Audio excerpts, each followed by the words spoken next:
मसीह यस्सु का फजल आप में से हर एक पर हो। वक्त है मुकद्दस कलाम में से एक अहम सवाल पर, जो मेरी एक बाइबल तालिब इल्म है, उन्होंने मुझसे पूछा। उन्होंने कहा, क्या खुदा के यहाँ बेइंसाफी है? खुदावंद ने बुजुर्ग इब्राहिम से वादा किया और उसे कहा कि तू मुल्क कनान के तूल अर्ज में सैर कर ले और ये जगह मैं तुझे दूंगा।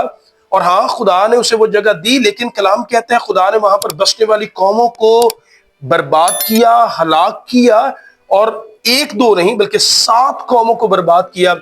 अपने वादे को तो खुदा ने पूरा किया, लेकिन क्या ये जुल्म नहीं कि खुदावंद ने वहां पर बसने वाले इंसानों, औरतों और बुजुर्गों और बच्चों को कत्ल करने के बाद या कत्ल करवाने के बाद अपने वादे को पूरा किया? तो क्या ये बेइंसाफी नहीं? और फिर उन्होंने कहा कि क्या हमें ऐसा नजर नहीं आता कि खुदा ने जो है वो बाइबल मुकद्दस में खास तौर पर यशवा की सारी किताब एक तरह जंगो जदल और कत्लो गारत पर मबनी है?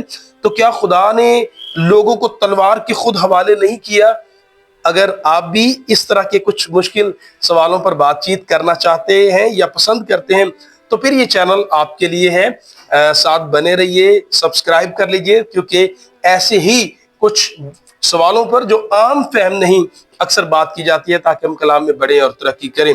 तो आइए मुकद्दस कलाम में से इस पैसेज पर हम आज गौर करें कि क्या खुदावंद ने जिन कौमों को बर्बाद करके अपने लोगों बनी इसराइल को वहां बसाया, तो क्या ये जुल्म और क्या ये बेइंसाफी और क्या ये कत्ल गारत और जंगो जदल नहीं? आइए मुकद्दस कलाम को मैं आपके लिए चाहूंगा, आप एमाल की किताब को खोलें और इसके 13वें बाब को खोलें। और 13वें बाब में हमें पालूस रसूल जब इंताकिया में इबादत खाना में है, तो वहां पर उसके अल्फाजों पर गौर कीजिएगा। और मुकद्दस कलाम में क्या लिखा है? अगर उसकी 19वीं आयत पढ़े तो लिखा है, और कनान के मुल्क में 7 कौमों को गारत करके।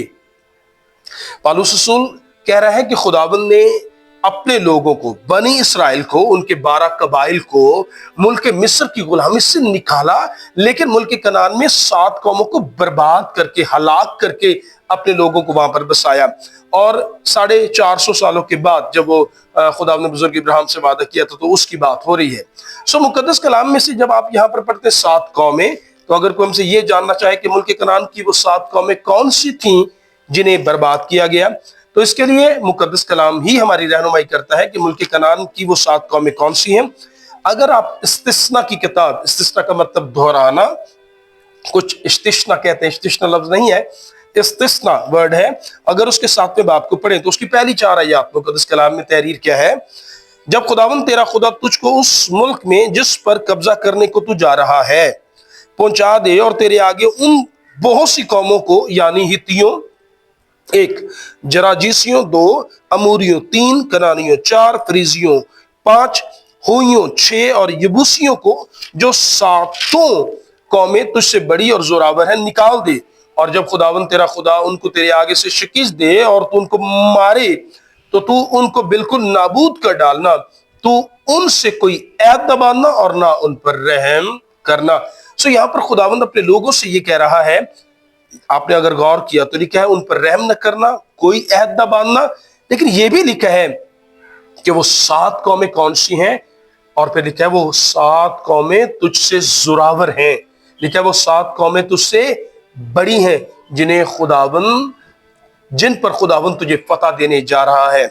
और अब अगर सवाल ये पैदा होता है कि वो 7 कौमें कौन सी, हमने ये तो जान लिया, ये सीख लिया, समझ लिया, लेकिन अगर हमसे कोई ये जानना चाहे कि ये 7 कौमें जो तादाद में भी ज्यादा थीं, जो ताकत में भी जोरावर थीं, खुदावंद ने फिर आखिरकार इन्हें क्यों जो है वो अपने लोगों के हवाले किया, और खुदावंद ने मुल्क कनान क्यों अपने लोगों को दिया? क्या सिर्फ इस वजह से क्योंकि उसने बुजुर्ग इब्राहिम से वादा किया था? क्या ऐसा कहना दुरुस्त होगा?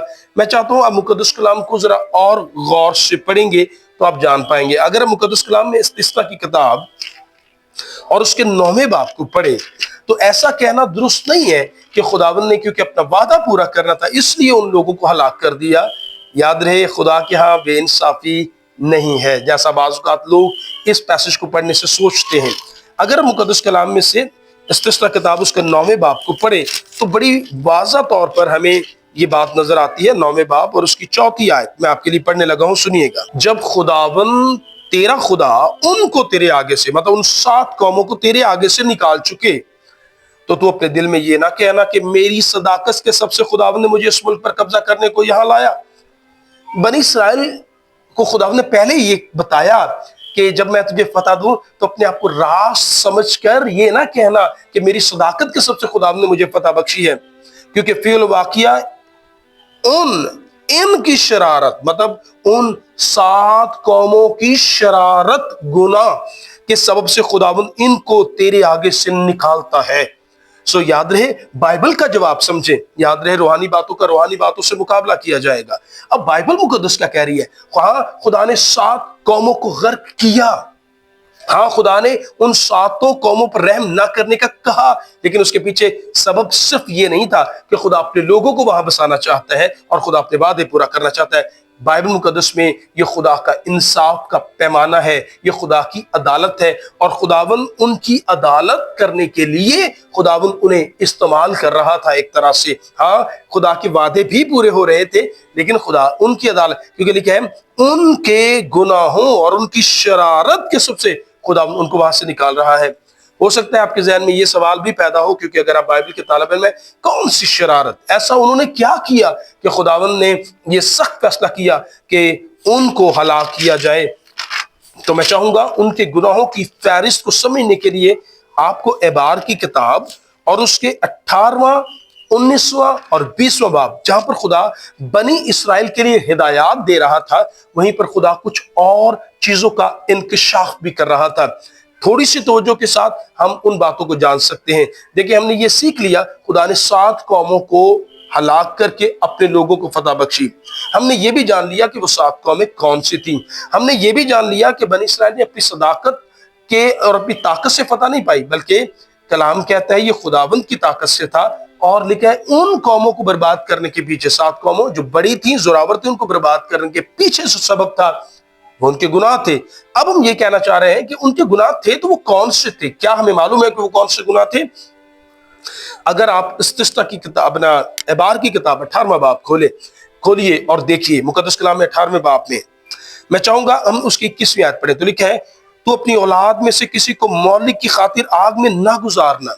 कलाम में लिखा है कि उन 7 कौमों का रवैया ये था कि वो अपने बच्चों को अपने देवताओं की पूजा और प्रस्तिश करते हुए अपने बच्चों को उनके हुजूर कुर्बान कर दिया करते। एक तो बुत परस्ती और दूसरा अपने बच्चों को उनके हुजूर कुर्बान करना, मार देना।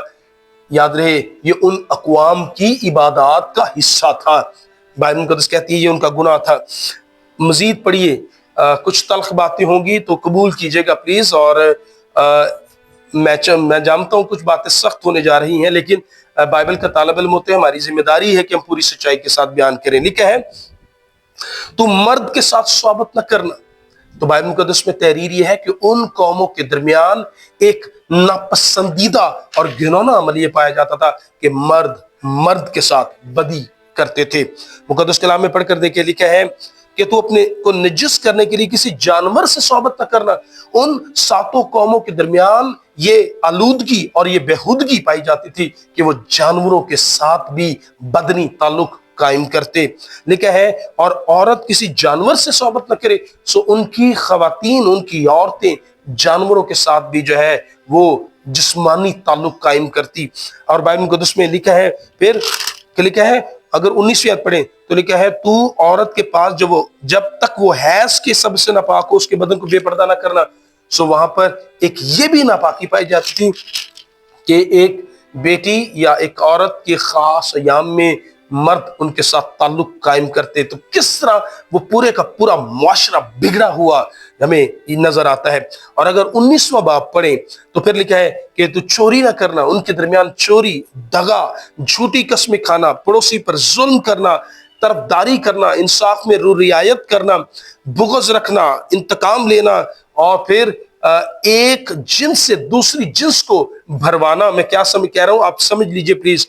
और फिर मुकद्दस कलाम में से हमें यह नजर आएगा कि इस तरह के कई एक गुनाह उन्होंने किए। जादूगरी, माँ बाप पर लानत करना, और बदी और बुराई और ज़नाकारी और हरामकारी उनके दरमियान आम थे। तो इन्हीं गुनाहों की कसरत के सबसे खुदा नाराज हुआ اور مقدس کلام میں 20ویں باب کی 23ویں آیت وہاں لکھا ہے، تم ان قوموں کے دستوروں پر جن کو میں تمہارے آگے سے نکالتا ہوں مت چلنا، کیونکہ انہوں نے یہ سب کام کیے، اسی لیے مجھے ان سے نفرت ہو گئی۔ یہاں پر آپ دیکھیے کس طرح مقدس کلام میں تحریر ہے۔ ہاں خدا نے انہیں ہلاک کیا، لیکن اس کے پیچھے خدا کا انصاف اور خدا کی عدالت ایک طرح سے پنہا ہے۔ میں یہ کہنا چاہ رہا ہوں یہ بالکل اسی طرح ہے جس طرح خدا نے نوح کے دور میں ان تمام تر لوگوں کو ہلاک کیا، جیسے سدوم اور امورہ کے لوگوں کو ہلاک کیا، بالکل اسی طرح خدا عدالت کرتا ہے۔ جب گناہوں کا شور بہت بڑھ جاتا ہے، جب کسی کے گناہ بہت بڑھ جاتے ہیں تو خدا عدالت کرتا اور زمین پر بھی انہیں سزا دیتا ہے۔ اور یہ بالکل اسی طرح ہی ہے جیسے مقدس کلام میں اگر آپ پڑھیں تو اگر آپ قضات کی کتاب پڑھیں تو بنی اسرائیل بھی جب گناہ کرتے رہے تو خدا انہیں بھی غیر قوموں کے ہاتھ بیچتا یا ان کے حوالے کرتا رہا۔ تو یہ خدا کی عدالت ہے، یہ خدا کا انصاف ہے۔ ہاں خدا مہربان ہے لیکن وہ انصاف بھی کرتا ہے اگر لوگ گناہ پر گناہ کرے۔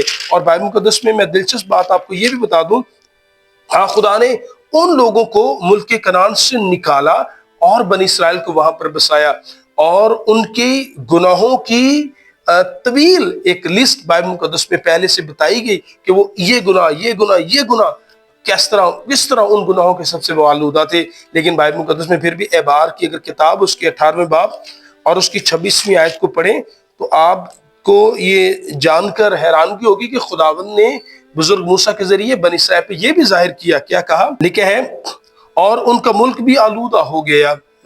جب 7 قوموں گناہ پر گناہ کرتے ہیں تو لکھا ان کا ملک آلودہ ہو گیا، اس لیے میں اس کی بدکرداری کی سزا اسے دیتا ہوں۔ تو یاد رہے یہ کہنا کہ خدا بے انصاف ہے، یہ کہنا درست نہیں۔ خدا نے لوگوں کو ہلاک کر دیا، یاد رہے وہ اپنے گناہ جو وہ کر رہے تھے اور کیا کر رہے تھے وہ میں نے آپ کو بتایا۔ لکھا ہے خدا نے ان کے گناہوں کی سزا انہیں دی، ایسا لکھا ہے کہ بدکاری کی سزا اسے دیتا ہوں، ایسا کہ وہ اپنے باشندوں کو اگلے دیتا ہے، وہ جگہ انہیں وہاں سے نکال دیا جاتا ہے ملک کنعان سے۔ لہٰذا تم میرے آئین اور میرے احکام کو ماننا۔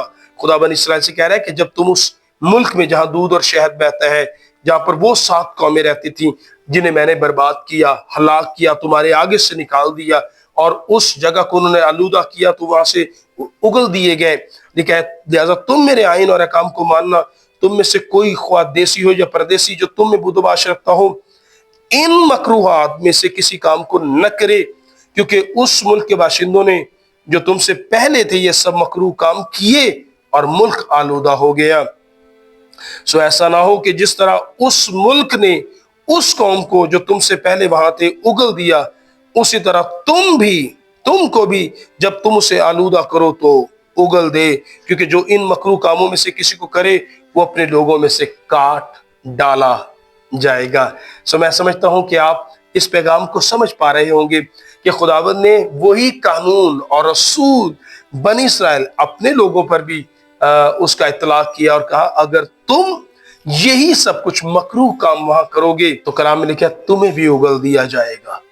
آج کا بائبل سٹڈی کا یہ سیشن آپ کی اور میری رہنمائی کرے گا تاکہ بائبل مقدس کے اس پیسج کو ہم سمجھ سکیں کہ خدا نے کیوں ان 7 قوموں کو ملک کنعان سے نکال دیا۔